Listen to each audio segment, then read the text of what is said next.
Buenos días para todos, ¿cómo amanecen hoy? Buenos días, doctora. Muy bien, gracias. Me alegra muchísimo. Bienvenidos todos a la revisión de nuestro tema del segmento anterior, hoy iniciando con el segmento de catarata. Corresponde a la doctora Diana Sierra, residente de segundo año de la Universidad Javeriana, iniciar con este interesante tema propuesto que es catarata y diabetes. Vamos a basar esta presentación, aunque luego ampliada, a una revisión publicada recientemente en el Journal de Catarata y Cirugía Refractiva, un major review que vale la pena que todos conozcamos. Entonces, adelante, Dianita, arrancamos con el tema. Listo, doctora, muchas gracias. Entonces, en la mañana de hoy, efectivamente, vamos a revisar lo que es catarata y diabetes. Este es el derrotero que les propongo. Vamos a dar una introducción, a hablar un poco de la epidemiología y puntualmente cuál es el impacto, pues, que esta entidad tiene en la salud ocular. Vamos a dar unas generalidades. Vamos a ver cuáles son esas características de la catarata en los pacientes, pues, que tienen diabetes. Vamos a abundar un poco en esa parte de la fisiopatología y cómo se genera pues esta condición, la evaluación clínica, cómo debe hacerse, el tratamiento y finalmente vamos a dar unas conclusiones. Entonces, para iniciar, es importante reconocer entonces que la diabetes se va a caracterizar por un estado de hiperglicemia, el cual suele ser crónico y este pues va a ser causada por defectos en la secreción de insulina. O también puede ser secundario pues a la acción de la insulina o incluso pues un defecto en ambos. Entonces tenemos por un lado la diabetes tipo uno, que esta pues va a ser una enfermedad autoinmune, la cual pues va a provocar la destrucción de las células betas que están en el páncreas, que son las células encargadas de la producción de insulina. Y esto lo que va a conllevar es que haya una deficiencia como tal de insulina. Aquí es importante tener en cuenta entonces que los diabéticos tipo uno ellos generalmente, digamos, van a tener ciertas características, ellos no suelen ser obesos y van a tener cierta predisposición genética pues a generar esta destrucción autoinmune de las células beta. Por otro lado, tenemos la diabetes tipo 2 la cual también tiene una fuerte predisposición genética, pero esta suele estar más asociado, pues los pacientes suelen tener un alto índice de masa corporal y un proceso pues de resistencia como tal a la insulina. Y también puede haber pues una falta pues en la compensación adecuada por parte de estas células beta pancreáticas. Y todo esto va a conducir a que haya una, una pues deficiencia final de insulina. Y aunque digamos los tipos más comunes de diabetes van a incluir la tipo uno y la tipo 2, existen otras formas, como lo es la diabetes de aparición en los jóvenes, la que conocemos pues como la diabetes tipo MODI. Sin embargo, las cataratas, digamos, no son una característica clásica de la MODI, por lo que la prevalencia, digamos, generalmente de la formación de cataratas en estos casos realmente es bastante desconocida. Entonces tenemos que las cataratas, como bien sabemos, van a ser esa opacidad del cristalino que va a comprometer la visión y se ha visto que representa el 51% de los casos de ceguera a nivel mundial, lo que la convierte pues en la principal causa de discapacidad visual y ceguera reversible. Tenemos que los dos factores de riesgos más importantes para el desarrollo de catarata pues van a ser el envejecimiento y también vamos a encontrar entonces dentro de estos principales la diabetes. Entonces, siendo los pacientes pues, diabéticos hasta 5 veces más propensos de desarrollar catarata y a una edad más temprana comparado con los pacientes que no son diabéticos. Actualmente, pues, el único tratamiento, tanto para las cataratas relacionadas con la edad como para las cataratas diabéticas, consiste en la extracción pues, quirúrgica del cristalino que se ha opacado y generalmente, pues, mediante técnicas de facomulsificación y, pues, posteriormente con su reemplazo con un lente intraocular. Sin embargo, con una población, pues, en envejecimiento y un aumento en la incidencia, pues, de la diabetes, la demanda de cirugía de catarata pues ha venido en aumento, convirtiéndose en uno de los procedimientos quirúrgicos que se realizan más comúnmente a nivel mundial. Esto pues como resultado, los sistemas de salud pues públicos están bajo una gran presión, con tiempos pues de espera para la cirugía de catarata que comúnmente pueden superar 3 meses en países europeos, llegando incluso a más de 6 meses o incluso varios años en otros países. Y digamos, este aumento en el tiempo de espera para la cirugía de catarata se asocia con una mayor pérdida de visión, mayor pues tasas de caídas y una menor calidad de vida pues en general para estos pacientes. Es importante tener en cuenta que para los pacientes diabéticos con catarata, el riesgo de complicaciones asociadas con la cirugía es mayor en comparación con la población general, como vamos a ver más adelante. Y estos riesgos incluyen pues una progresión acelerada tanto de la retinopatía diabética, también un desarrollo de retinopatía fototóxica y mamacular, teniendo en cuenta también pues que los procedimientos quirúrgicos para pacientes diabéticos son más complejos debido pues, a los riesgos adicionales y la cicatrización posoperatoria, que la cual tiende a ser un poco más lenta en estos pacientes.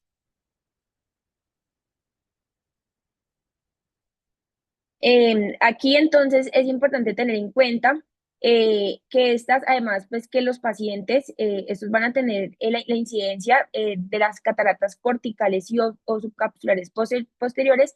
Esta suele ser significativamente mayor en pacientes diabéticos en comparación con los pacientes no diabéticos, presentándose con un inicio más temprano y, y suelen tener una progresión más rápida, aunque pueden observarse otros tipos de cataratas en personas con diabetes. La forma más común va a ser la catarata mixta, que combina entonces características de la catarata subcapsular posterior y catarata con compromiso cortical. Y en los tipos de catarata no mixtos, la catarata cortical suele ser la más frecuente, seguida de la catarata nuclear. Entonces, acá en esta imagen podemos ver aquí en el literal A, entonces vemos el compromiso pues, nuclear, donde podemos ver que aquí hay un compromiso moderado y aquí ya vemos un compromiso un poco más severo. Mientras que acá en esta imagen entonces vemos que es una catarata con compromiso mixto, entonces vemos que tiene tanto compromiso cortical y compromiso nuclear, observando pues aquí todos esos patrones pues característicos en radio que genera la catarata cortical. También es importante tener en cuenta que en pacientes jóvenes con diabetes puede presentarse la llamada catarata en copo de nieve, la cual es caracterizada pues, por cambios subcapsulares que suelen ser bilaterales. Estos cambios suelen ser agudos y generalizados pues, en todo el cristalino. Y estas cataratas se distinguen por la presencia de numerosas opacidades subcapsulares que pueden tomar una tonalidad entre gris y blanca y suelen tener un aspecto similar, pues como su nombre lo dice, a un copo de nieve y comienzan en la corteza a nivel del cristalino. Por otro lado, tenemos pues que la catarata diabética o también pues copo de nieve consiste pues en esa opacidad subcapsular de color pues blanco grisáceo. Tenemos entonces que el fenotipo de la catarata diabética, donde los fenotipos de daño asociados con las cataratas relacionadas con la edad y las cataratas diabéticas, digamos, son diferentes. Entonces tenemos que las cataratas relacionadas con la edad suelen causar opacificación del núcleo del cristalino, esto debido pues a la modificación y agregación de proteínas sin mostrar cambios como tal en la morfología del cristalino. Por otro lado, entonces tenemos que en las cataratas diabéticas la opacificación va a aparecer inicialmente a nivel de la corteza externa del cristalino, con cambios evidentes en la morfología de las células de fibra.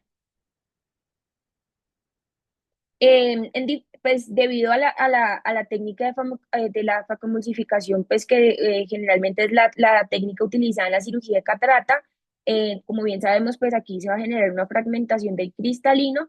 Esto lo que ha llevado es que pues no se hayan podido hacer, digamos, muchos estudios y se puedan realizar digamos, estudios celulares de los cambios morfológicos localizados pues, en el diente, en el lente pues, de los pacientes diabéticos, pero algunos estudios han reportado en lentes pues, que se examinaron en pacientes con diabetes, utilizaron pues, estudios de microscopía electrónica de transmisión y se reportaron daños morfológicos extensos, especialmente en la interfaz córtico-nuclear. Aquí se observaron pues agregados de membranas multilamelares pérdida de material citoplasmático irregularidades pues, en la forma y el empaquetamiento de las células de la fibra de la corteza a nivel profundo. Y no se pues, encontraron como tal cambios en la morfología celular en las regiones nucleares. Esto debido, pues, a, como ya los mencionaba, a la falta pues, de datos histológicos detallados en los humanos, pero en estudios animales sí se han utilizado para comprender pues, los mecanismos que pueden iniciar el daño observándose pues, en las cataratas corticales en los pacientes diabéticos.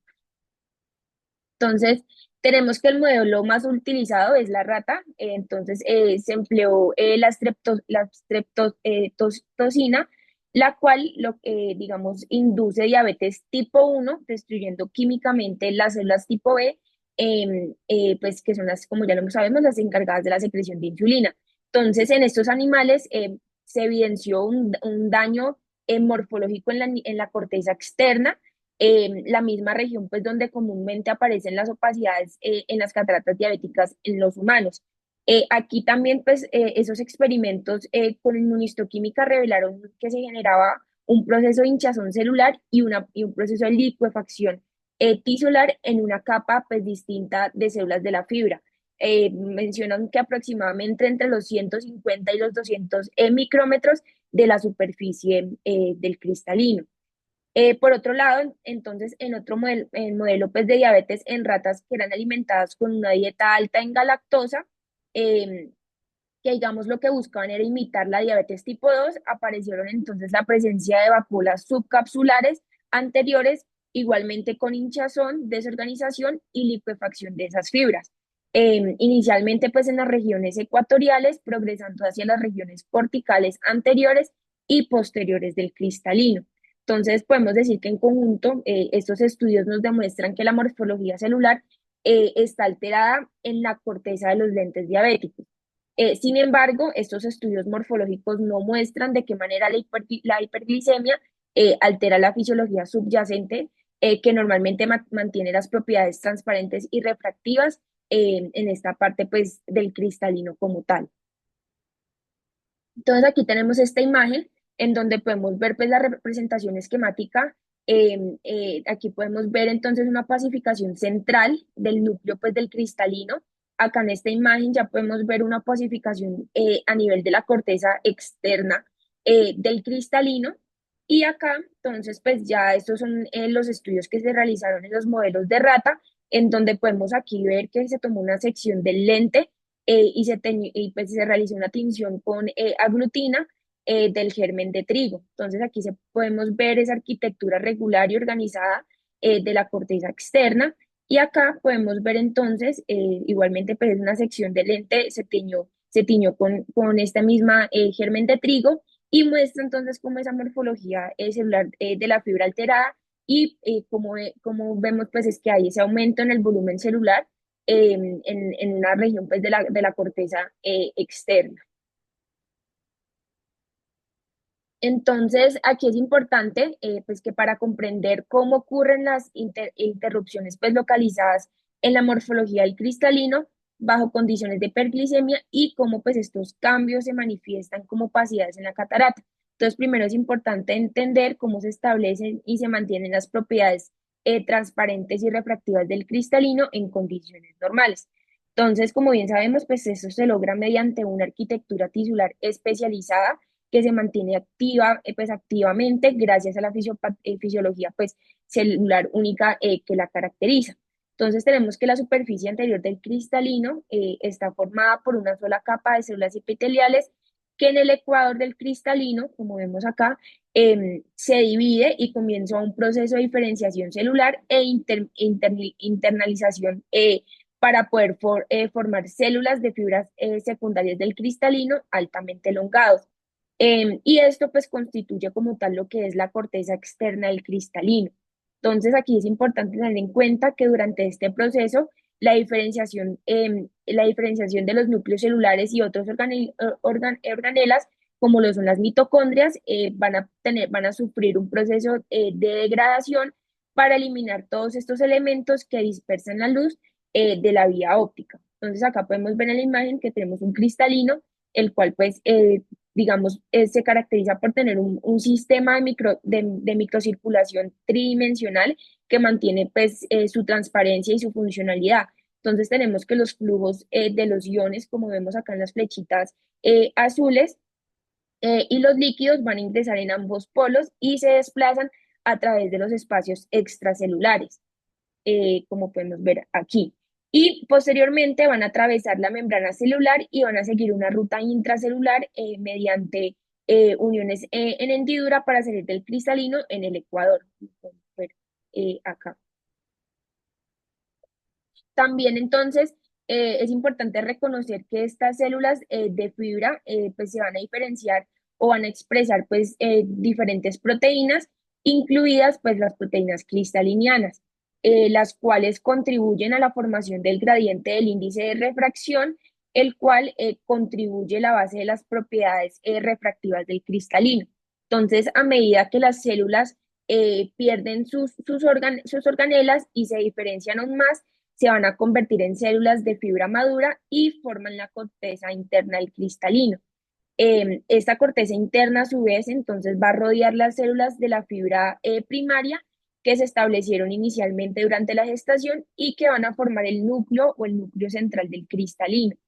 Y pues seguido pues de esa pérdida de las organelas intracelulares, digamos, esto significa que solo las células más periféricas de la corteza externa van a ser capaces de realizar la síntesis de proteínas y el metabolismo como tal aeróbico, mientras que las células de la fibra madura no, como tal, no van a poder sintetizar entonces nuevas proteínas y van a depender del metabolismo anaerobio para poder satisfacer esas necesidades energéticas. Entonces aquí tenemos esta imagen en donde nos están representando ese movimiento, sí, ese movimiento pues de los canales iónicos, cómo es ese transporte pues de agua y el de glucosa. Entonces aquí tenemos el movimiento del sodio, donde pues este sodio va a ser eliminado de forma activa por la bomba de sodio-potasio ATPasa y va a volver a ingresar a los polos. Este se toma pues del espacio extracelular en las regiones profundas a través de los canales de fuga de sodio y vuelven a la superficie por las rutas intracelulares mediante las uniones tipo GAP. Por otro lado, aquí el movimiento entonces del agua, este pues sigue el movimiento del sodio viajando desde el núcleo hacia la superficie a través de las uniones tipo GAP.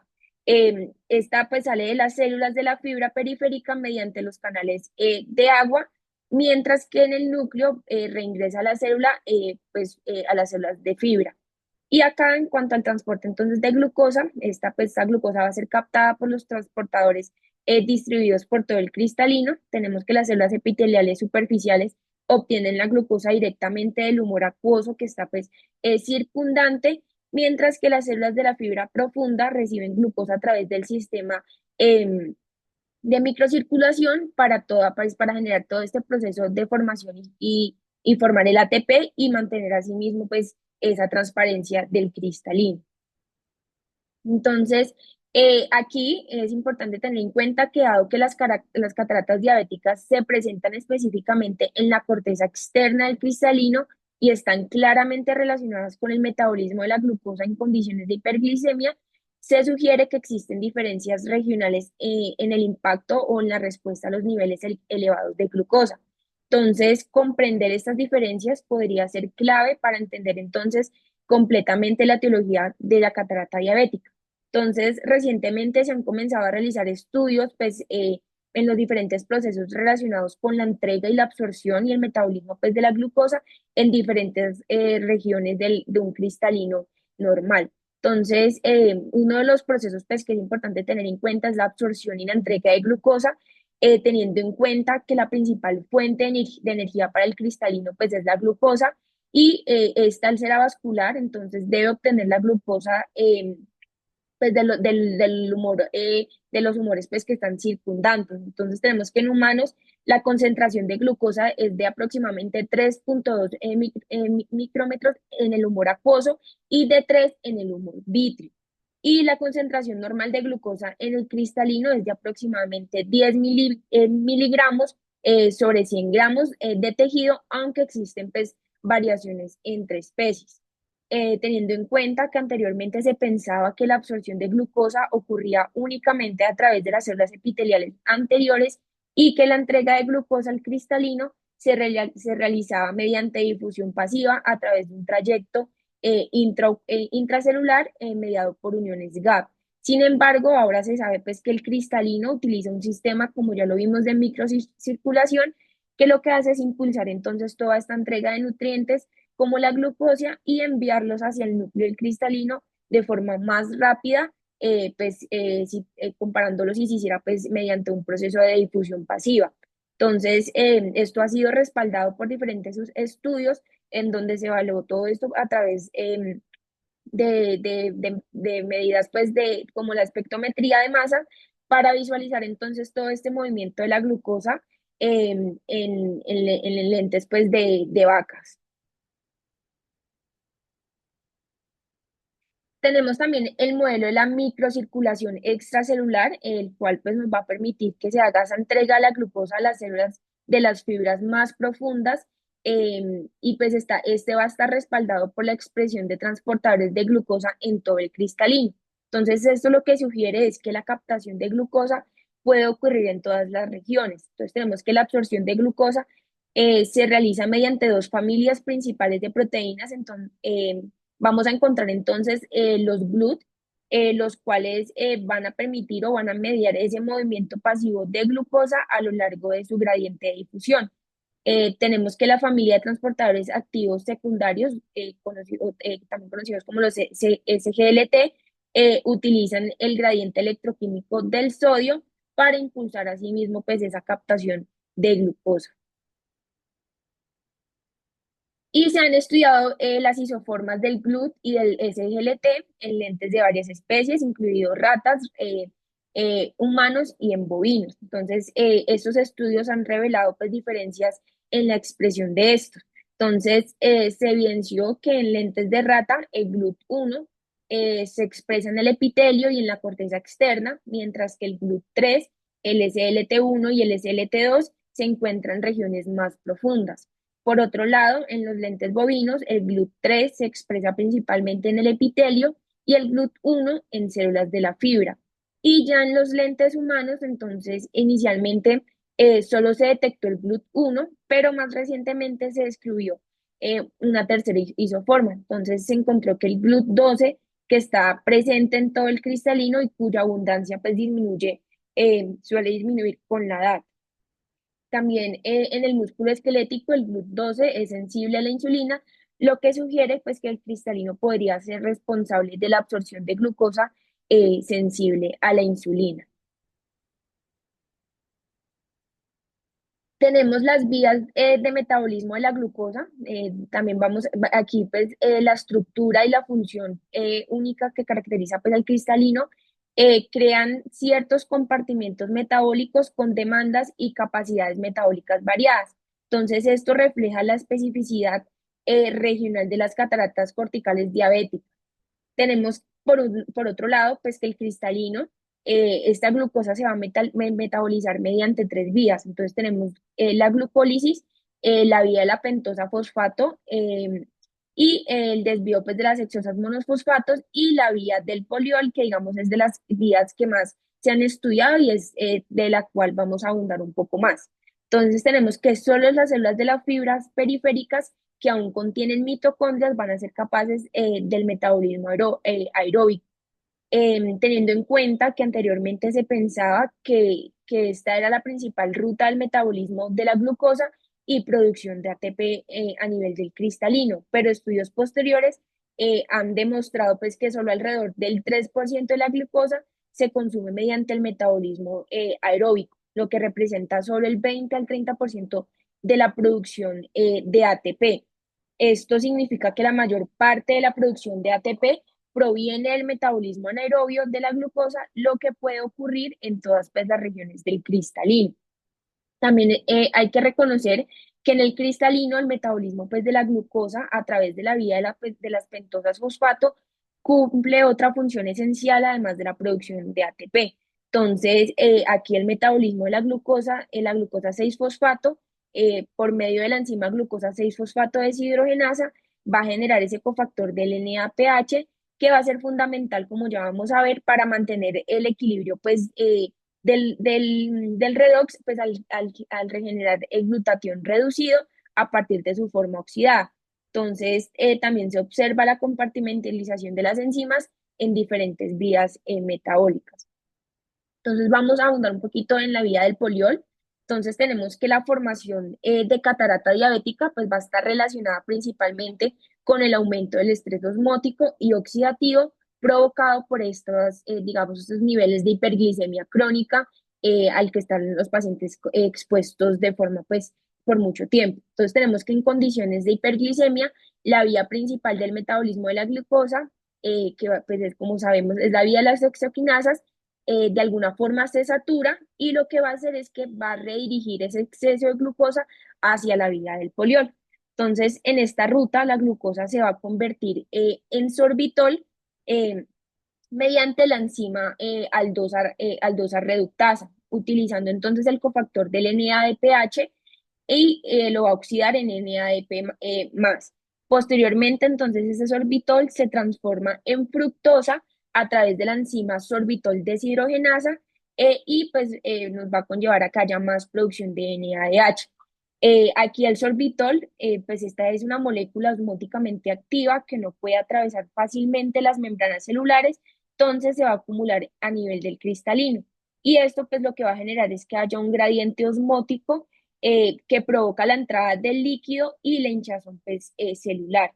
Adicionalmente, pues sumado al aumento de especies reactivas de oxígeno y por la reducción pues, de la capacidad de antioxidantes, pues, esto principalmente por la disminución del glutatión reducido y el aumento del glutatión oxidado, todo esto pues conduce al estrés oxidativo, la liquefacción pues de las fibras del cristalino y la pérdida de la transparencia, resultando entonces en la formación de la catarata. Por otro lado, entonces, es importante tener en cuenta que la diabetes mellitus no solamente pues, va a estar asociada con digamos, el aumento o la aparición más temprana de cataratas, sino que también está aumentando, pues, asociado con otros tipos de comorbilidades oculares, las cuales pueden afectar gravemente la visión y la calidad de vida de los pacientes. Entonces, los pacientes diabéticos también pueden presentar un mayor riesgo de presentar edema macular diabético y retinopatía diabética, los cuales pues claramente pueden agravar y deteriorar más pues la salud visual de estos pacientes. También tenemos que pueden tener un síndrome pues de ojo seco, el cual pues es un problema bastante común que suelen referir y que también suele exacerbarse tras la cirugía pues de facomulsificación, aumentando pues la incomodidad y afectando la estabilidad de la película lagrimal de los pacientes. También otra complicación relevante es la disfunción endotelial corneal, que puede pues, verse agravada tras procedimientos quirúrgicos y que se asocia con una menor pues, densidad celular endotelial, lo cual aumenta el riesgo de edema corneal y pues, en el posoperatorio. Y estas condiciones, digamos, pueden dificultar la recuperación visual después de la cirugía y requiere pues unos cuidados posoperatorios adicionales, los cuales pues ya vamos a ver un poco más y vamos a profundizar en todos estos aspectos, los cuales pues son muy importantes, digamos, hablar con los pacientes y hacerles entender, digamos, cuáles son sus condiciones de base para, digamos, poderles plantear un pronóstico visual un poco más claro. Entonces, en cuanto a la evaluación clínica, entonces esta debe comenzar con una historia detallada que incluya cuestionarios como el índice de función visual, para que nos, digamos, nos van a permitir valorar el impacto de la catarata en la vida diaria. Entonces, es fundamental en estos pacientes identificar cuáles son esas dificultades visuales que están presentando en sus actividades cotidianas. Entonces, preguntarles, pues, digamos, cómo se desenvuelven con la lectura, la conducción al ver televisión y tareas pues en condiciones de baja iluminación o con el resplandor excesivo. Entonces es importante tener en cuenta que este test del BF14, digamos, nos va a dar o nos va a mostrar, digamos, un punto o nos va a dar una línea de base, por decirlo así, y nos va a permitir comparar los resultados después de la cirugía. Este test básicamente consta son 15 preguntas que van a evaluar entonces la dificultad para realizar las actividades relacionadas con la visión. Entonces, pues digamos actividades como leer letras pequeñas, digamos, por ejemplo, los medicamentos, leer letras grandes, como por ejemplo, digamos, los titulares de los periódicos, también cómo se desenvuelven conduciendo, tanto en el día como en la noche, conducir, pues, si conducen en condiciones de deslumbramiento, ahí también pues estaríamos hablando un poco de lo que es el glare, si realizan tareas que requieren visión cercana, como por ejemplo costura, realizar tareas domésticas como limpiar o cocinar, reconocer caras de personas conocidas, ver objetos en el suelo o en escaleras, entre otras pues, cosas otros ítems pues, que evalúa este cuestionario. Entonces, este cuestionario, cada pregunta la califica pues, le da un valor teniendo en cuenta que cero se refiere a que no puede realizar la tarea pues debido a problemas visuales. Uno es que hay mucha dificultad, sí, perdón, cada ítem se evalúa de 0 a 4, en donde 0 pues es que no puede realizar la actividad, uno es que tiene mucha dificultad, 2 es que tiene alguna dificultad, 3 es que tiene poca dificultad y 4 es que no tiene ninguna dificultad. Y allí el puntaje total pues, se va a expresar como un porcentaje en donde el 100% indica que el paciente no tiene pues ninguna dificultad visual para realizar ninguna de las actividades. Por otro lado, tenemos las pruebas de agudeza visual y sensibilidad al contraste. Entonces, tenemos que la agudeza, se debe evaluar la agudeza visual mejor corregida mediante la refracción y es esencial para pues, cuantificar el nivel de discapacidad visual causado como tal por la catarata. Tenemos que evaluar también la sensibilidad al contraste y esta se evalúa con pruebas específicas como es la de Peli-Robson chart, la cual, que digamos que ya que las cataratas van a disminuir esa capacidad de distinguir objetos en fondos con poco contraste. También se debe evaluar lo que es el deslumbramiento o el glare, pues que básicamente este se refiere a esa incomodidad visual que es causada por luz, cuando hay una exposición pues, a una luz intensa, y es frecuente pues que esté presente en pacientes ya que tengan cataratas avanzadas. Posteriormente, entonces tenemos que hacer una evaluación integral, tenemos que pasar a hacer el examen bajo la lámpara de hendidura, entonces tenemos, como bien sabemos, pues esta nos va a permitir observar las opacidades del cristalino, poderlas caracterizar bien, ubicarlas bien. em, Idealmente, pues se debe hacer bajo dilatación pupilar si es posible para poderla evaluar completa y detectar pues si hay alguna opacidad en la periferia. También debemos hacer una gonioscopia y medición de la presión intraocular, ya que es fundamental, ya que como bien sabemos, estos pacientes pueden tener un aumento de probabilidad de hacer estos glaucomas neovasculares. Entonces es muy importante evaluar muy bien el ángulo para ver si hay presencia pues, de neovasos en esta ubicación. Eh, y pues pasar a hacer el examen del fondo de ojo, ya que este nos va a permitir visualizar el fondo ocular y detectar pues complicaciones coexistentes como podría ser la presencia de retinopatía diabética o el edema macular diabético, que pueden pues afectar la agudeza visual y complicar pues un poco el manejo clínico. Entonces ya vamos a pasar a hablar como tal del tratamiento. Entonces, pues como bien sabemos, el tratamiento pues es quirúrgico y consiste en la extracción pues del cristalino que está opaco y se va a reemplazar por un lente intraocular. La cirugía de catarata pues generalmente va a estar indicada cuando la agudeza visual está significativamente disminuida y que está interfiriendo en las actividades diarias pues de los pacientes. Sin embargo, pues en pacientes con diabetes mellitus, una indicación pues adicional es cuando la catarata interfiera con la evaluación y el tratamiento de la retina, ya que esos pacientes pues requieren un seguimiento bastante estricto. Entonces, dentro, pues hay unas consideraciones, digamos, especiales de la cirugía de catarata en estos pacientes. Entonces, aquí podemos encontrar cuando hay dificultad para la dilatación debido, pues, si hay presencia, pues, de isquemia del iris. También debemos hacer una selección del lente intraocular adecuado, como ya vamos a ver más adelante. Debemos pues adaptar la técnica quirúrgica y tener en cuenta pues que puede haber exacerbación de enfermedades retinianas diabéticas después de la cirugía, como lo podría ser el edema macular o la retinopatía diabética.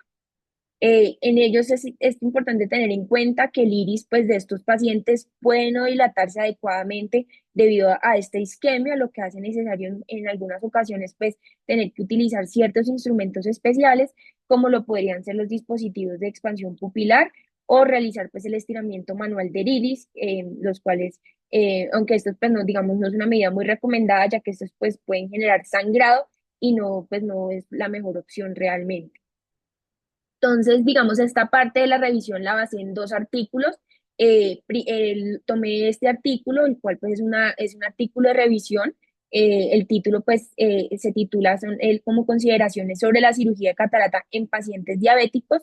Fue publicado el 30 de diciembre del 2021 y dentro de los objetivos que se proponían era evaluar los riesgos específicos y las estrategias de mitigación pues al realizar cirugía de catarata en pacientes con diabetes. Además, se abordan los procedimientos preoperatorios, perioperatorios y posoperatorios, así como las complicaciones más comunes y sus tratamientos.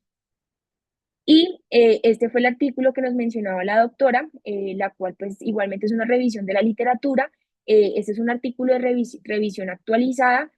Fue publicado en diciembre del 2024 en el Journal of Cataract, pues, de Catarata y Cirugía Refractiva, y ellos se plantaban unos objetivos de revisar pues, los efectos de la diabetes en la cirugía de catarata, así como los avances en el diagnóstico y tratamiento de las cataratas diabéticas. Aquí pues se abordan los factores que influyen en el pronóstico visual, las complicaciones quirúrgicas y los enfoques actuales para el manejo de catarata en pacientes diabéticos. Entonces, digamos, lo que ellos inicialmente se plantean es cuál es el momento ideal en el cual pues debemos pensar ya que el paciente es candidato para cirugía. Entonces, hoy en día, digamos, se presta atención al concepto integral de calidad de vida y pues como tal en relación con la visión. Entonces, pues aquí se incluyen diversos aspectos del rendimiento, como es la capacidad física para leer, conducir y trabajar junto pues con otros aspectos como lo es el bienestar emocional, preocupaciones psicológicas y la interacción social. Entonces, digamos, ellos resaltan que en décadas pasadas el momento de la cirugía de catarata en pacientes era ya cuando estaban bastante avanzados y esto pues por el temor a complicaciones postoperatorias como lo es el edema macular. Sin embargo, actualmente pues ya hay una tendencia creciente hacia realizar la cirugía de catarata de manera más temprana para poder mejorar la calidad de vida e incluso pues el poder lograr un mejor control de la glicemia. Aquí, digamos, resaltan que con los avances pues, de la facomulsificación, el riesgo de complicaciones en pacientes diabéticos ha disminuido notablemente y los resultados visuales y refractivos han mejorado. Por otro lado, la formación pues, de catarata puede dificultar, como bien sabemos, la visualización del segmento posterior, lo que hace pues, que la evaluación de la retina sea más compleja. Ellos también mencionan que los pacientes diabéticos sin retinopatía diabética y aquellos con retinopatía diabética no proliferativa leve eh, pueden presentar mejoras similares en la calidad de vida y visión en comparación a una persona pues, que no padezca de diabetes. Por otro lado, la función visual, digamos, a 5 años después de la cirugía de catarata, no mostró un deterioro como tal significativo en comparación con los pacientes no diabéticos. Posteriormente, entonces ellos ya pasan a evaluar esas consideraciones preoperatorias. Entonces, ellos hacen énfasis en que estos pacientes deben someterse a una evaluación preoperatoria cuidadosa, en donde pues se debe prestar, digamos, mucha atención a si hay alguna condición o otra patología ocular asociada a la diabetes. Entonces, se recomienda aquí pues que la cirugía sea realizada por un cirujano pues con bastante experiencia, considerando pues los cambios que ya mencionamos que se presentan a nivel del segmento anterior que pueden presentar estos pacientes.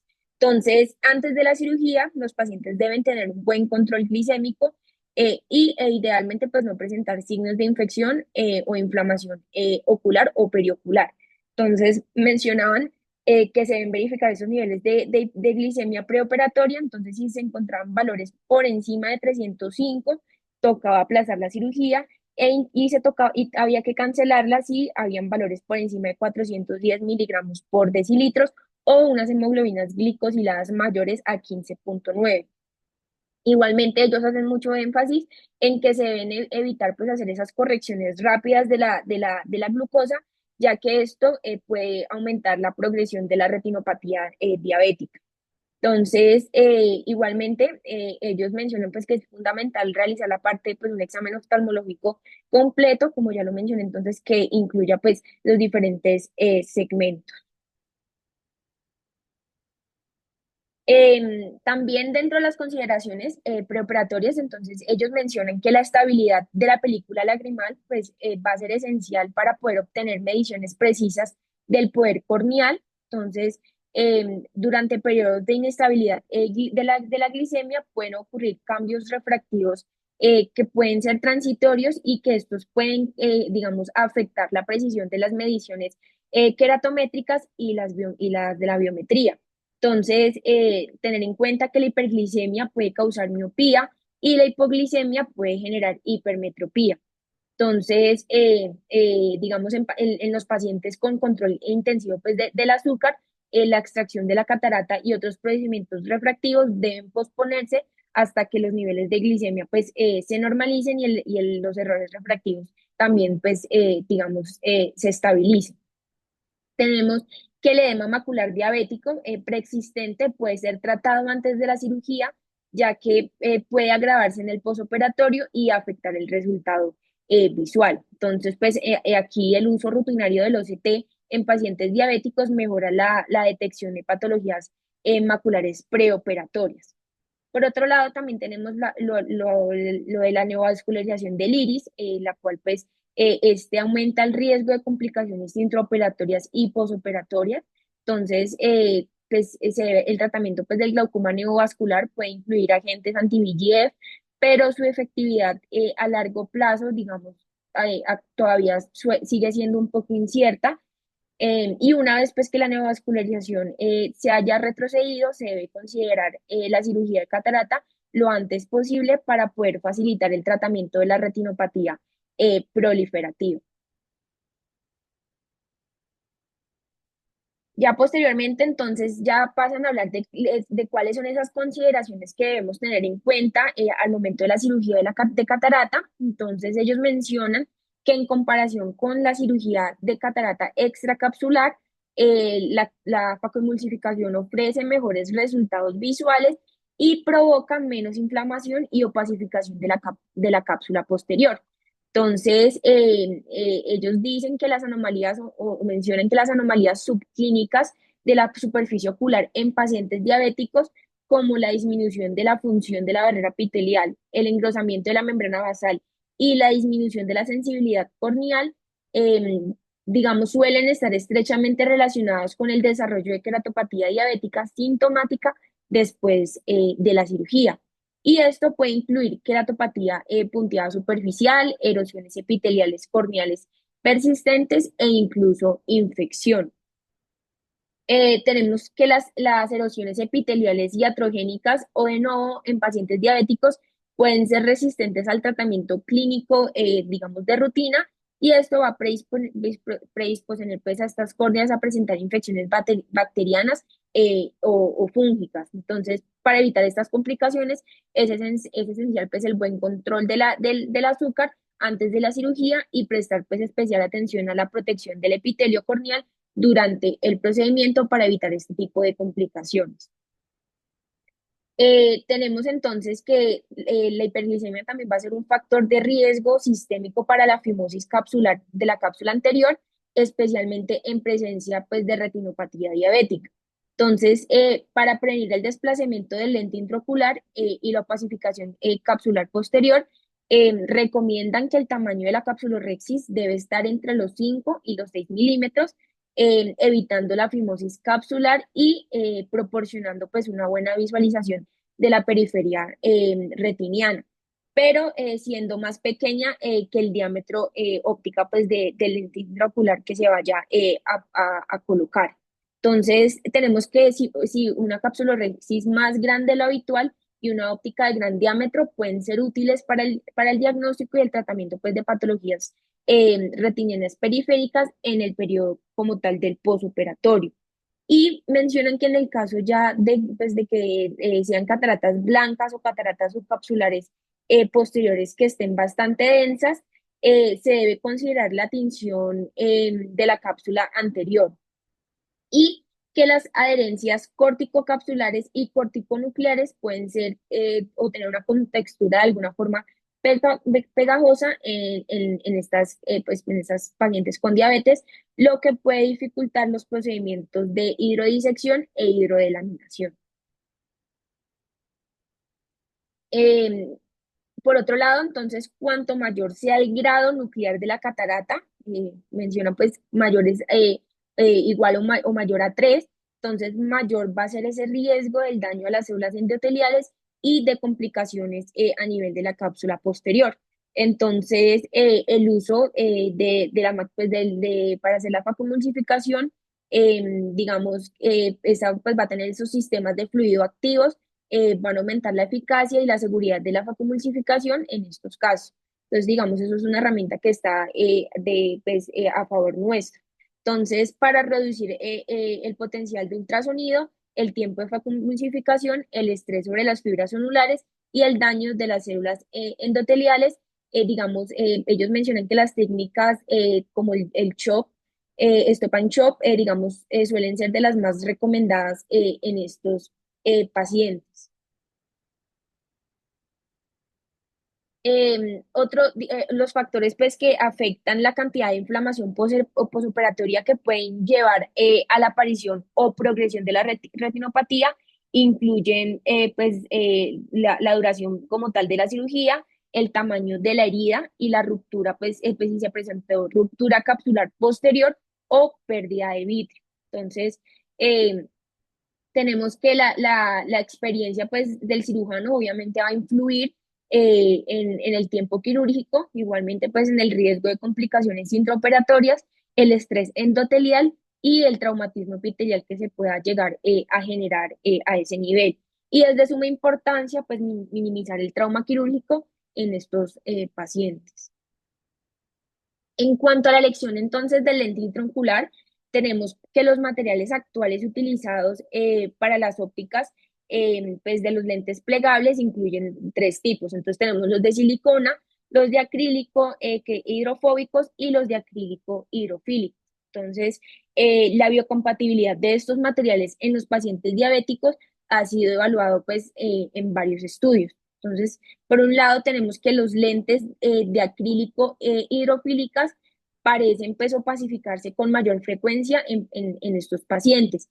Y esto como tal puede estar relacionado con alteraciones metabólicas como niveles elevados de fósforo a nivel del suero y en el humor acuoso de estos pacientes, especialmente en aquellos que tengan retinopatía diabética proliferativa y alteración como tal de la barrera hematoacuosa, lo que provoca que se genere esta precipitación intraóptica del calcio y el fosfato.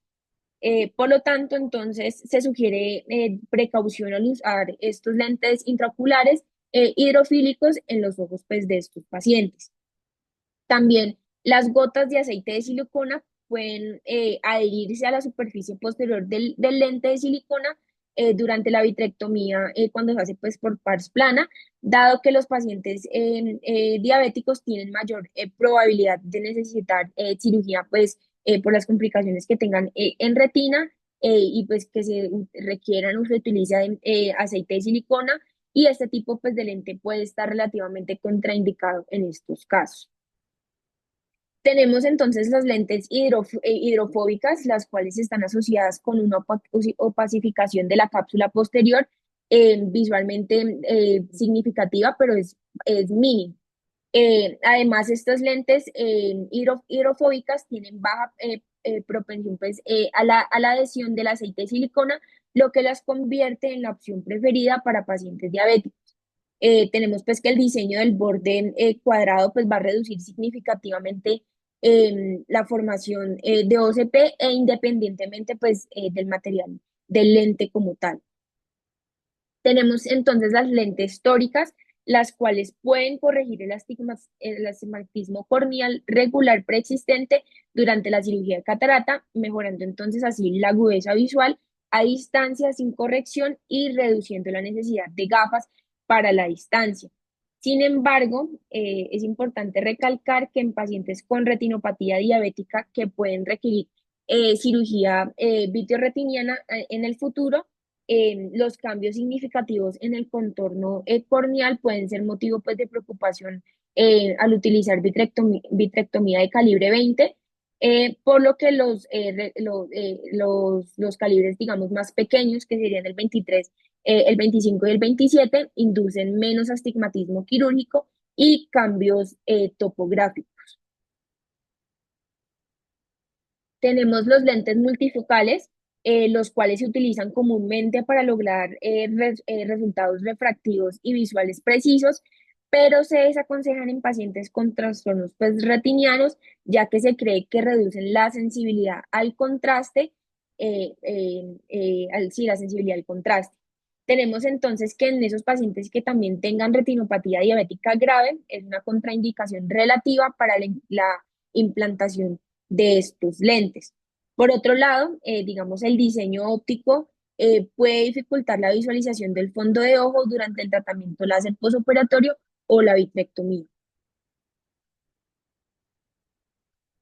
Y tenemos los lentes de profundidad extendida o EDOF, que pues son más avanzados y comprometen menos la sensibilidad al contraste postoperatoria y pueden ser una opción en pacientes con comorbilidades oculares leves, cuando tengan, digamos, desprendimiento, sí, cuando tengan retinopatía diabética leve.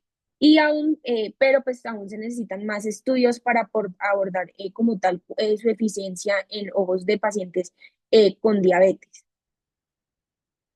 Ya en cuanto al sitio de implantación de los lentes, entonces el sitio ideal va a ser la fijación pues, a nivel del saco capsular y esto pues va a reducir esa incidencia o pacificación central de la cápsula posterior. Tenemos que las lentes intraoculares de una sola pieza no están diseñadas para la implantación en el surco y esta ubicación debe evitarse especialmente en pacientes pues, con diabetes. En general, la implantación pues, del lente detrás del plano del iris parece ajustarse mejor a la anatomía del ojo. Sin embargo, la implantación de lentes en la cámara posterior con sutura escleral conlleva riesgos de complicaciones como podrían ser hemorragias vítreas, hemorragias coroideas, desprendimiento de retina y edema macular crónico causado por tracción vítrea. Entonces, para evitar complicaciones relacionadas con las suturas, recientemente ha habido una tendencia hacia el uso de métodos de fijación escleral sin sutura, como técnicas de lente intraocular pegadas y el Yaman. Em, También, perdón, Yaman y colaboran, entonces ellos demostraron que una técnica sin sutura de lente intraocular con pestañas, utilizando una aguja de pared ultra delgada de calibre 30, tiene significativamente menos complicaciones en pacientes diabéticos en comparación pues, con la técnica cuando se utiliza la aguja de calibre 27.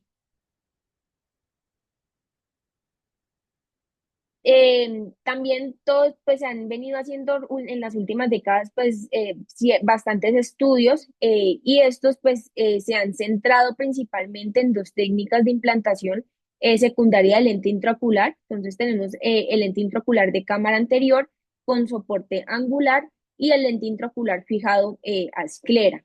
Entonces ellos pues en ausencia de soporte capsular, la elección entre estas dos pues va a depender de la experiencia y la comodidad como tal del cirujano. Entonces tenemos que la fijación con sutura del lente al iris y a la esclera debe evitarse pues, en pacientes con retinopatía diabética proliferativa.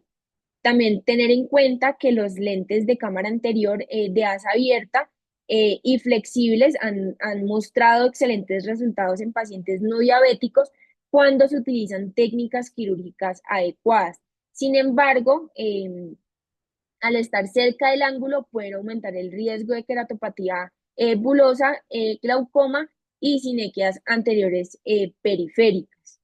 Por otro lado, también pues el uso del lente intraocular en cámara anterior en pacientes diabéticos pues digamos, es bastante controvertido, ya que algunos estudios consideran la diabetes como una contraindicación para la implantación de lente de garra de iris y realmente pues se recomienda evitar las lentes de garra de iris y la fijación al iris en pacientes con diabetes debido al mayor riesgo de neovascularización del iris, también por el edema macular microquístico y pues porque esos pacientes pues suelen tener una mala midriasis. No, pero pues no obstante, la fijación en el iris a nivel de la región media periférica podría reducir el riesgo de complicaciones angulares en comparación con las lentes intraoculares de cámara anterior.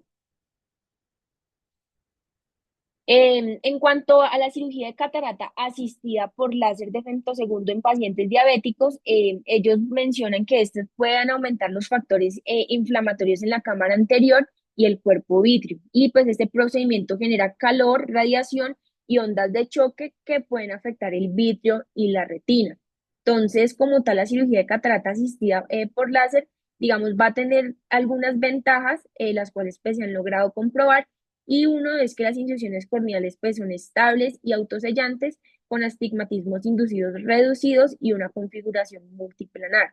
También es que las capsulotomías anteriores pues van a ser más precisas, reproducibles y bien centradas, con superposición de la cápsula anterior con la óptica del lente en comparación con la capsulorhexis continua manual convencional y también va a generar un ablandamiento y una liquefacción del cristalino opaco, lo que va a optimizar los parámetros de facomulsificación. Pues se va a reducir así la liberación de energía ultrasónica y pues otras complicaciones. Sin embargo, la onda del choque del punto láser del femtosegundo puede dañar estructuras del segmento anterior, como el iris y el cuerpo ciliar, y las microburbujas generadas por el láser de femtosegundo pueden mediar, digamos, esa cascada inflamatoria, lo que provoca una liberación más significativa de prostaglandinas en comparación con la facomulsificación convencional.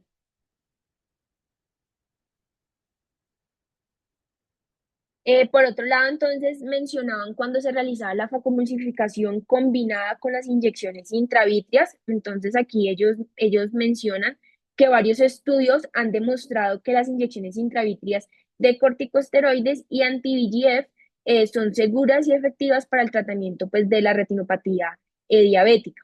Entonces aquí en una revisión sistemática y un metaanálisis de estudios donde se evaluaban el tratamiento con bevacizumab o ranibizumab intravitrio al final de la cirugía de catarata en pacientes con retinopatía diabética, mostraron que el grupo de anti-VEGF tenía un grosor macular medio significativamente menor en varios momentos. Había menor progresión de la retinopatía o la maculopatía y presentaban una mejor agudeza visual en comparación con la cirugía de catarata eh, por decirlo así, sola. Y no se observaron cambios significativos en la presión intraocular ni efectos adversos, lo que sugiere pues que este tratamiento puede ser una estrategia segura y efectiva para los pacientes diabéticos, especialmente para los pacientes con retinopatía diabética que se sometan, pues que son sometidos a cirugía de catarata. Y por otro lado, aunque los esteroides intravítreos pueden aumentar la presión intraocular, su mayor duración de acción y los mayores efectos en el grosor macular con menos inyecciones, digamos, otorgan cierta ventaja sobre los anti-VEGF y actualmente los implantes de ranizumab y dexametasona son los dos medicamentos aprobados con mayor evidencia clínica y deben considerarse de primero. Aquí el uso profiláctico de los anti-VEGF en pacientes diabéticos sometidos a facomulsificación siguen realmente siendo un tema de debate, aunque algunos estudios indican que los anti-VEGF muestran beneficios estructurales a corto plazo después de la cirugía de catarata, la consistencia de este efecto en la agudeza visual sigue siendo realmente bastante incierta. Ya en cuanto al manejo posoperatorio, entonces ellos mencionan que se debe hacer una profilaxis perioperatoria para la endoftalmitis la cual incluye el uso de agentes antibióticos tópicos intraoculares, subconjuntivales y orales, en donde pues el uso de antibióticos intracamerales durante la cirugía de catarata se ha asociado con una menor incidencia de endoftalmitis posoperatoria. Y los antibióticos tópicos generalmente se utilizan durante la primera semana después de la cirugía hasta que las heridas quirúrgicas pues estén cicatrizadas del todo. Posteriormente deben suspenderse sin disminuir la dosis para evitar el desarrollo pues, de bacterias resistentes. Y el manejo de la inflamación posoperatoria igualmente pues, va a ser crucial para prevenir eventos adversos graves como podrían ser sinequias posteriores, uveitis, edema macular quístico y glaucoma secundario. En cuanto a la prevención del edema macular y el ojo seco, entonces se recomienda el uso de los AINES tópicos antes y después de la cirugía en pacientes con mayor riesgo. Un estudio, un metaanálisis, encontró que la combinación de esteroides tópicos y los AINES previnieron 75,8% de los eventos de edema macular en pacientes diabéticos sin edema, pues, que no presentaban edema macular preoperatorio.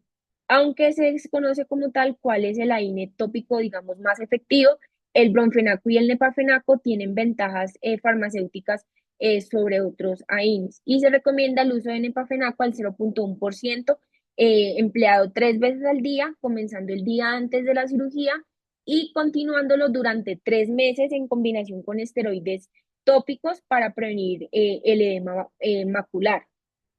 Por otro lado, tenemos que los síntomas de sensación de cuerpo extraño e irritación a menudo se deben pues, al síndrome de ojo seco posoperatorio, que puede ser incluido o agravado pues, por el corte de los nervios corneales durante la cirugía de catarata con incisión pues, cuando se hace por clear córnea. Tenemos que las opciones de tratamiento pues, para el síndrome de ojo seco posoperatorio van a incluir pues, la utilización de lubricantes preferiblemente sin conservantes. También podemos utilizar geles o ungüentos lubricantes, medicamentos antiinflamatorios tópicos y tratamientos sistémicos ya en casos pues, muy avanzados. Y ya en cuanto al pronóstico visual, entonces, pues en general el pronóstico visual después de la cirugía de catarata en pacientes diabéticos suele ser favorable. Sin embargo, la presencia pues, de retinopatía diabética significativa dificulta la mejora de la visión posoperatoria. Entonces, los pacientes diabéticos sin retinopatía diabética tienen la misma probabilidad de alcanzar una visión 20/20 después de cirugía que los pacientes sin diabetes. En los ojos ya con retinopatía diabética, el aumento en la gravedad de esta retinopatía se asocia con menores probabilidades de lograr una visión de 20/20 postoperatoria. Y en un estudio, Liu y colaboradores demostraron que los pacientes con retinopatía diabética tienen menos probabilidad de alcanzar una agudeza visual corregida de 20/20 después de la cirugía en comparación con aquellos sin diabetes. Sin embargo, los pacientes diabéticos ganan tantas líneas de agudeza visual como los no diabéticos tras la cirugía de catarata como tal. Y en un estudio pues realizado en pacientes con retinopatía leve a moderada, pero que no tenían como tal edema macular previo, se observó que tuvieron el mismo resultado visual que los pacientes diabéticos a los 6 meses.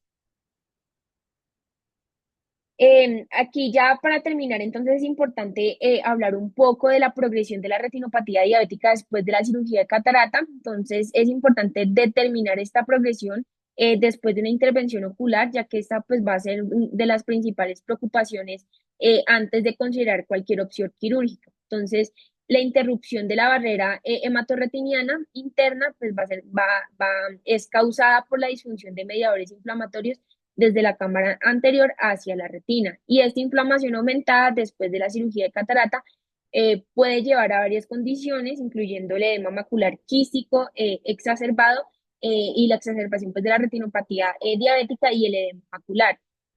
Sin embargo, los resultados sobre la ocurrencia y las tasas de progresión de la retinopatía eh, diabética después de la facomulsificación realmente pues son bastante inconsistentes y existe un debate continuo sobre el efecto de la facomulsificación en progresión pues, de la retinopatía diabética. Y en estudios que evalúan la progresión de la retinopatía diabética después de la convulsificación, se encontró que del 12% al 36,4% de los pacientes progresaron dentro de un año.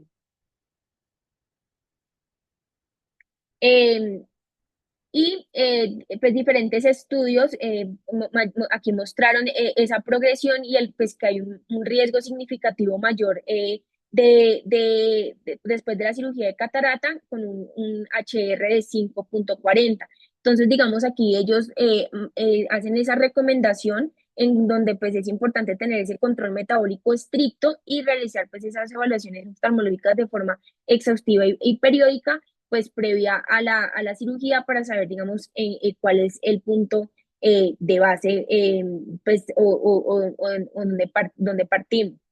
Y, digamos, ya para finalizar, entonces ellos abordan pues la parte de la endoftalmitis, en donde esta pues después de la cirugía de catarata es una complicación rara, pero que representa una amenaza significativa para los resultados visuales.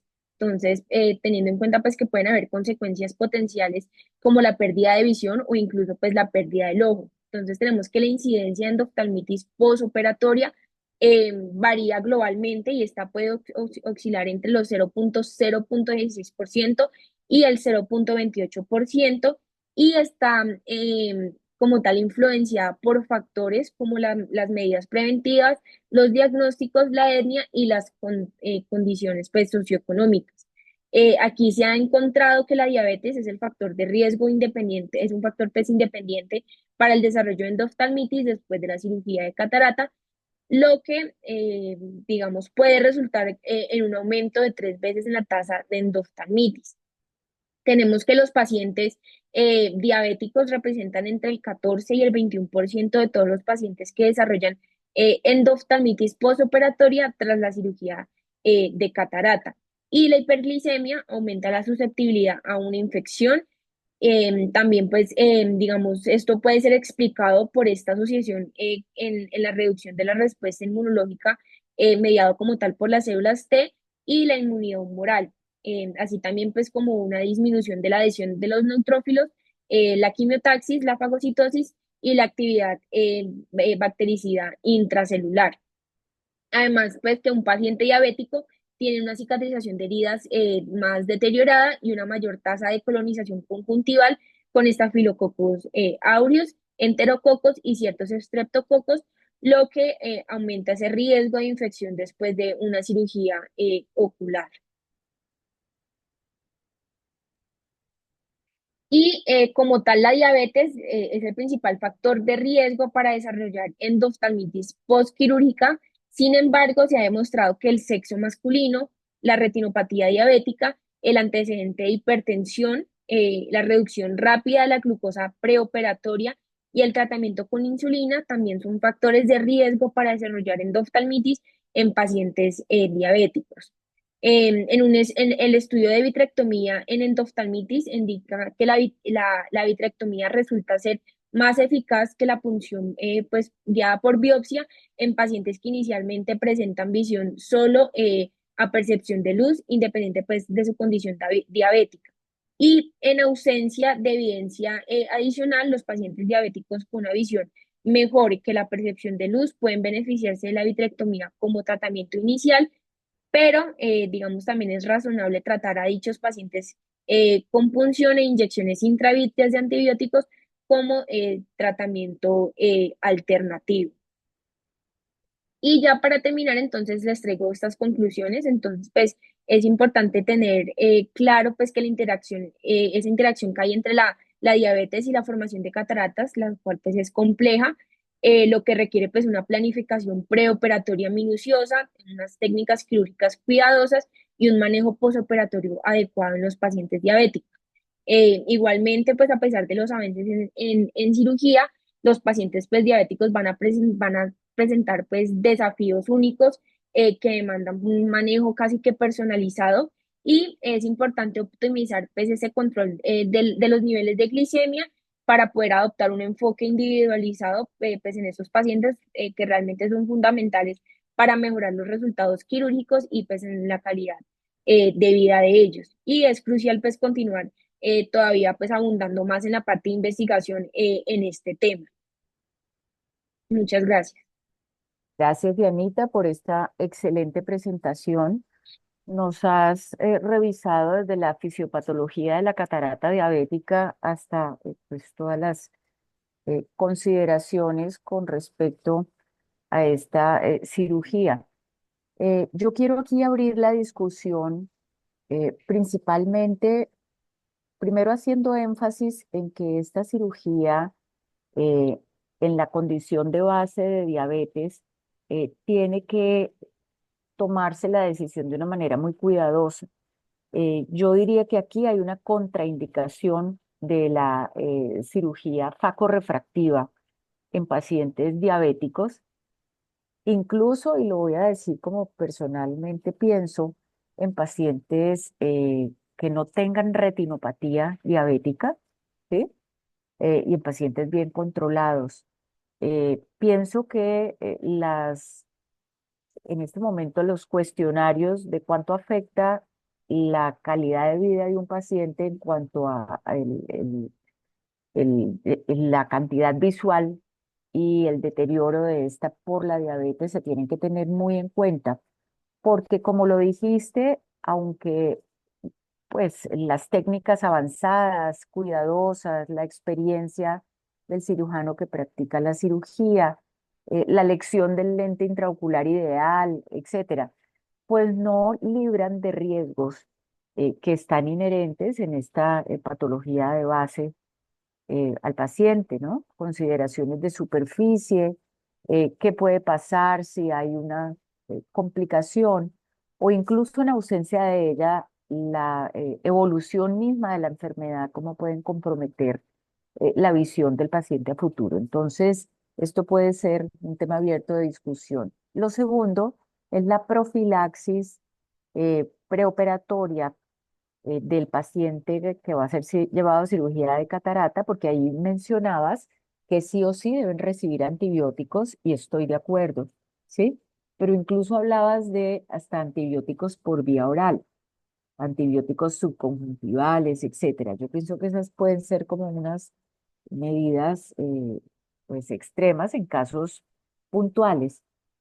Pero básicamente quiero que hablemos de la profilaxis rutinaria que usamos en pacientes diabéticos, la profilaxis tópica de antibióticos, cuáles utilizan, por cuánto tiempo, pre y postoperatoriamente, así como el uso de AINES que mencionabas, que si bien el uso conjunto de AINE y esteroide en el postoperatorio de estos pacientes va a disminuir en un 75% el riesgo de edema macular cistoide, eh, pues hablabas de continuarlo incluso hasta 3 meses del postoperatorio, según la revisión que hiciste. Eh, yo diría, primero, en mi punto con respecto a la profilaxis antibiótica, que estos pacientes sí o sí deben recibir antibiótico tópico preoperatoriamente, por lo menos durante los 4 a 5 días iniciales y conservarlo hasta 10 días después. ¿Qué antibióticos serían los más recomendados? Pues quinolonas, idealmente de cuarta generación, aunque un artículo muy recientemente publicado mostraba que con el uso indiscriminado de estas, en este momento, las quinolonas de tercera generación, como la levofloxacina tópica, podría tener como una mayor significancia en estos pacientes.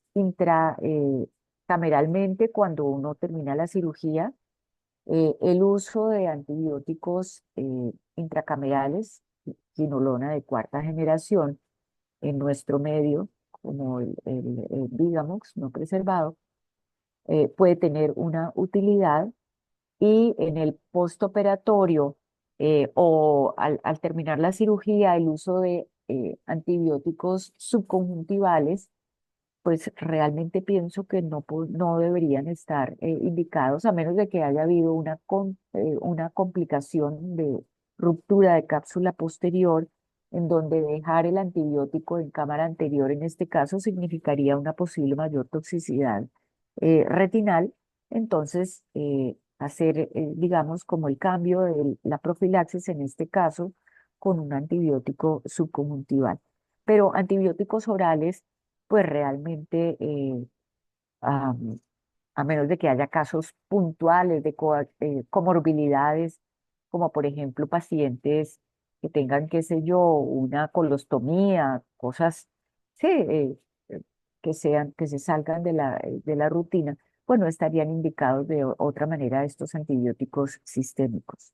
Con respecto a la profilaxis, eh, digamos, postoperatoria de edema macular cistoide con AINE y esteroide, lo que se ha planteado hasta el momento es que si no ocurre ninguna complicación intraoperatoria, si el paciente no tiene retinopatía diabética o una retinopatía mínima y no proliferativa, el uso del AINE se debe hacer hasta por lo menos desde una semana antes, 5 a 7 días antes, hasta 6 semanas después.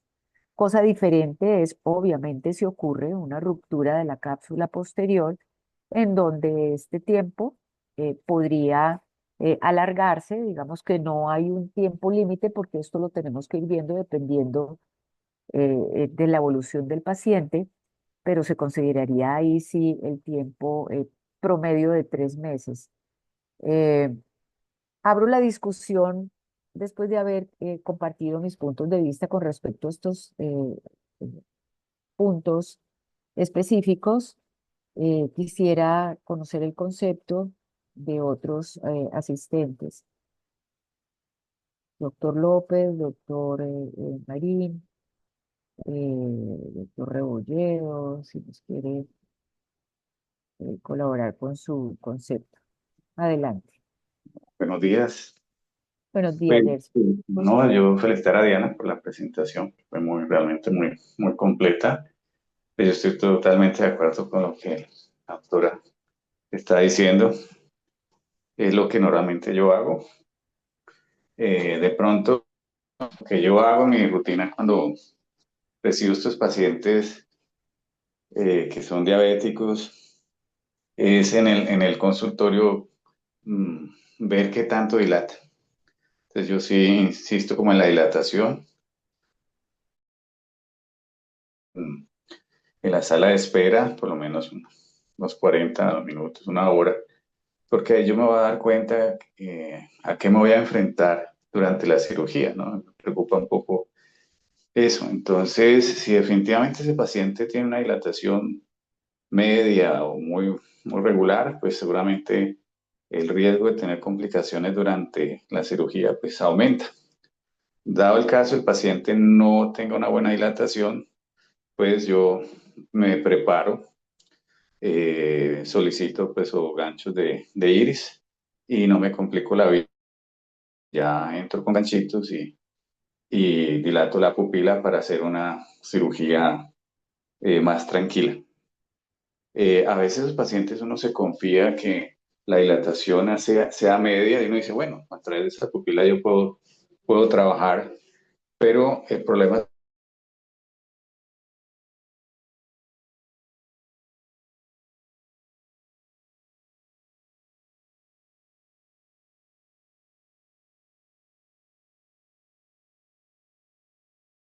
bien en el consultorio, pues probablemente ese paciente no va a tener problema. Yo le insisto pues, a los residentes que rotan conmigo, tanto en el hospital como acá, el uso de en estos casos, pues toma mucho más importancia el uso de los AINES, ¿no? O sea, uso más bromfenaco y nipafenaco, porque ellos durante la cirugía por lo menos impiden o más bien mantienen la midriasis del paciente. Que a veces entra el paciente dilatado, pero durante la cirugía se cierra la pupila. Entonces toca ponerle adrenalina, entonces eso aumenta pues más los riesgos de toxicidad y pues si lo podemos evitar, mejor. Sí, eso es como la recomendación que yo o lo que yo normalmente hago. En cuanto a los lentes intraculares, totalmente de acuerdo. Yo pienso que un lente, un paciente de estos por más controlado que esté, que venga por una facorrefractiva y digamos no tenga cambio en el cristalino, pues yo no tampoco la indico. Y tampoco pienso que sean pacientes candidatos, así estén bien controlados, para un lente multifocal, ¿sí? Tipo Panoptis.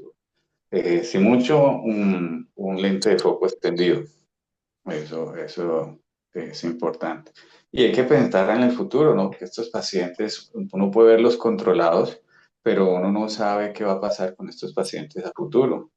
Entonces, poner un lente multifocal, pues va a traerles problemas, vamos a empeorar la calidad visual de estos pacientes hacen edema macular, bueno, no sería lo ideal. Y también, por otro lado, pues también les va a complicar la vida a los retinólogos en el momento en que tengan que hacer algún procedimiento, un láser o incluso una cirugía. Entonces, pues, la recomendación pues sería, y no sé si están de acuerdo, pero yo en estos pacientes intento colocar lentes que sean hidrofóbicos y no hidrofílicos, porque no sé si a futuro estos pacientes, si tienen que hacérseles una vitrectomía, pues, o que se les desprenda la retina o cualquier cosa, pues los lentes hidrofílicos tienen pues más riesgo de tener pérdida en la transparencia o que la silicona se adhiera al lente o que si hay creo que estos lentes, ¿sabes? Son tan flexibles en unos, dependiendo de la marca, que hagan más fimosis de la cápsula. Entonces pienso que un lente hidro, hidrofóbico, pues creo que tiene menos riesgo de tener este tipo de complicaciones. Eso era lo que podemos Absolutamente aportar. de acuerdo. Buen Así día a es. todos. Muchas gracias, Gerson. Diego, adelante. Bueno, yo me uno a las felicitaciones a Diana. Es un tema muy interesante y yo quiero como insistir sobre todo a los residentes, a los que están comenzando con algo, y es que una buena cirugía comienza con una muy buena valoración preoperatoria. Y yo quiero que quede como corolario de esto que eso tiene que ser así, pero en un paciente diabético muchísimo más. Ya Dianita presentó todo lo que puede pasar en un paciente diabético complicado. A cualquiera de nosotros nos puede romper una cápsula en una cirugía, pero cuando esta cápsula es de un paciente diabético, el pronóstico del paciente empeora muchísimo. Entonces, hacer una muy buena evaluación, identificar los factores de riesgo, ser diabético es uno de ellos. Y ya, digamos, no solamente diabéticos, sino todos los pacientes, y ya saben cuáles son los factores de riesgo: pupila pequeña, cámara estrecha, bajo conteo endotelial, diabetes, paciente que tiene problemas pulmonares, que se mueve, tosedor crónico, y hay un montón de cosas que ya se conocen. Entonces, por favor, en esos pacientes que aumenta el riesgo de una complicación, tener la suficiente autocrítica que si yo no estoy todavía en capacidad de hacer una cirugía de estas con un buen nivel de seguridad, ojos únicos, me faltaba incluir, eh, preferiblemente remitir o entrar acompañado, porque el pronóstico de un paciente de estos, cuando hay una complicación, se ensombrece mucho. Gerson mencionó lo de los lentes, con lo cual estoy totalmente de acuerdo. El manejo profiláctico, todos estos cuidados hay que tenerlos, pero sí quiero insistir en eso, en la autorregulación de nosotros. Un paciente que tiene una patología de base como la diabetes, que sabemos lo que puede pasar ahora que se complica, entonces tratemos de ser como más moderados y en ese caso tratar de buscar, no sé, acompañamiento, remitirle a alguien, porque pasan cosas que no deberían suceder a la institución de una clínica como la nuestra, de un nivel de complejidad como el que tenemos, y es que pacientes que no deberían complicarse se están complicando, y esos pacientes terminan a veces en 2, 3 cirugías cuando en la primera bien hecha se ha podido resolver el problema. Entonces, básicamente eso, hagan una muy buena evaluación y mucha autocrítica con respecto a las habilidades de cada uno. Al principio, obviamente, todos comenzamos de cero, todos empezamos a operar y cada vez nos metemos en cosas más complejas. Pero tener la suficiente honestidad con uno y con el paciente para decirle, vea, hay esta situación, yo prefiero que lo opere otra persona o derivarlo o entrar acompañado, porque la verdad podemos evitar dolores de cabeza para los pacientes y esto es un incremento no solo de costos, sino de morbilidad para el paciente y en un ensombrecimiento del pronóstico. Y finalmente también tenemos que proteger la reputación de la clínica, porque el paciente a veces le diciendo, en tal parte me hicieron esto. Entonces, es para todos nosotros. O sea, no solamente nos está arrancando, uno tiene áreas de competencia en las que se desempeña muy bien y áreas en las que definitivamente hay gente que tiene mucho más experiencia. Entonces, sobre todo en pacientes en los que una complicación implica un riesgo tan alto, yo pensaría que evaluemos muy bien realmente si vale la pena meternos en un paciente de estos. Y nuevamente, felicitaciones a Diana por la charla. Muchas gracias.